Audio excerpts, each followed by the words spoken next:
दिल्ली के law and order को लेकर केजरीवाल ने बीजेपी पर जोरदार हमला बोला है। आप के राष्ट्रीय संयोजक ने कहा है कि देश के गृह मंत्री अमित शाह को दिल्ली वालों के बीच आकर सवालों का जवाब देना होगा। वो अपनी जिम्मेदारी से बच नहीं सकते।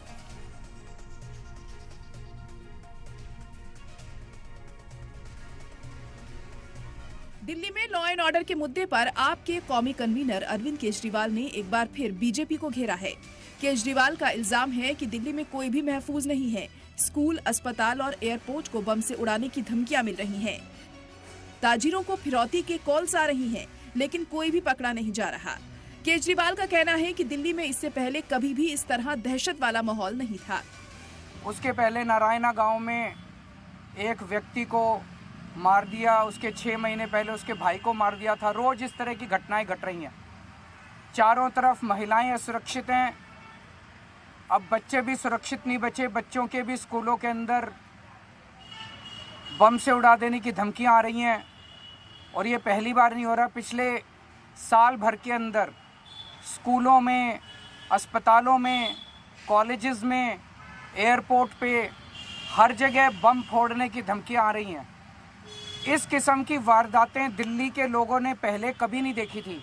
20 अक्टूबर को सीआरपीएफ के स्कूल में विस्फोट हुआ।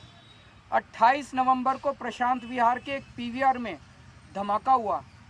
27 अक्टूबर को दिल्ली एयरपोर्ट से जुड़ी 8 विमानों को बम से उड़ा देने की धमकी मिली। 29 नवंबर को रोहिणी के वेंकटेश्वर ग्लोबल स्कूल को बम से उड़ा देने की धमकी मिली। अरविंद केजरीवाल ने मरकजी वजीर दाखिला को भी जमकर निशाने पर लिया। केजरीवाल ने सवाल किया कि अमित शाह मुल्क की राजधानी की सिक्योरिटी के लिए क्या कर रहे हैं। केजरीवाल ने वजीर दाखिला अमित शाह को दावत दी है कि दिल्ली आकर दिल्ली वालों से बात करें। केजरीवाल ने सवाल किया कि दिल्ली पुलिस इन मामलों में अब तक किसी को क्यों नहीं पकड़ पाई। वही मैं कह रहा हूँ कि ये इतनी सारी धमकियां मिल रही हैं। अमित शाह जी बताएं कि इन सारे धमकी देने वालों को किसी को पकड़ा आज तक? एक भी आदमी पकड़ा गया? मतलब 200 स्कूल उड़ाने की धमकी दे रहे हैं, एयरपोर्ट उड़ाने की धमकी दे रहे हैं, फ्लाइट उड़ाने की धमकी दे रहे हैं, अस्पताल उड़ाने की धमकी दे रहे हैं, कॉलेज उड़ाने की धमकी दे रहे हैं, मॉल उड़ाने की धमकी दे रहे हैं, स्कूल उड़ाने की धमकी। कोई पकड़ा क्यों नहीं जा रहा दिल्ली के अंदर? किसी को भी पकड़ने में कामयाब क्यों नहीं हो रही दिल्ली पुलिस? अमित शाह जी क्या कर रहे हैं? अमित शाह जी चुप क्यों बैठे हैं? मैं अमित शाह जी से हाथ जोड़ के विनती करना चाहता हूँ। दिल्ली की जनता आपसे जानना चाहती है कि आप दिल्ली के लोगों को सुरक्षा देने के लिए क्या कर रहे हैं। आज मैं मांग करता हूं कि अमित शाह जी दिल्ली आएं, दिल्ली वालों के बीच में बैठें और दिल्ली वालों को ये भरोसा दें कि वो दिल्ली के लोगों को कैसे सुरक्षित कर रहे हैं। केजरीवाल ने दो टूक कहा कि मुल्क के वजीर दाखिला को दिल्ली की सिक्योरिटी की जिम्मेदारी को निभाना होगा। अमित शाह को दिल्ली वालों के सवालों का जवाब देना होगा। केजरीवाल ने कहा कि अमित शाह सवालों का जवाब दिए बिना नहीं जा सकते। लगे हाथ बीजेपी के दूसरे लीडरान को भी आड़े हाथों लिया। क्योंकि जिम्मेदारी, लॉ एंड ऑर्डर की जिम्मेदारी उनकी है। मैं राजनीति नहीं करता। इसी से साफ जाहिर है कि मैं राजनीति नहीं कर रहा। अमित शाह जी की जिम्मेदारी है। अमित शाह जी से सवाल पूछे जाएंगे और उनको जवाब देने पड़ेंगे और उनको सुरक्षा मुहैया करानी भी पड़ेगी। उनकी जिम्मेदारी है। इसी वजह से उन्हें गृह मंत्री बनाया हुआ है। दिल्ली की जनता दहशत में है।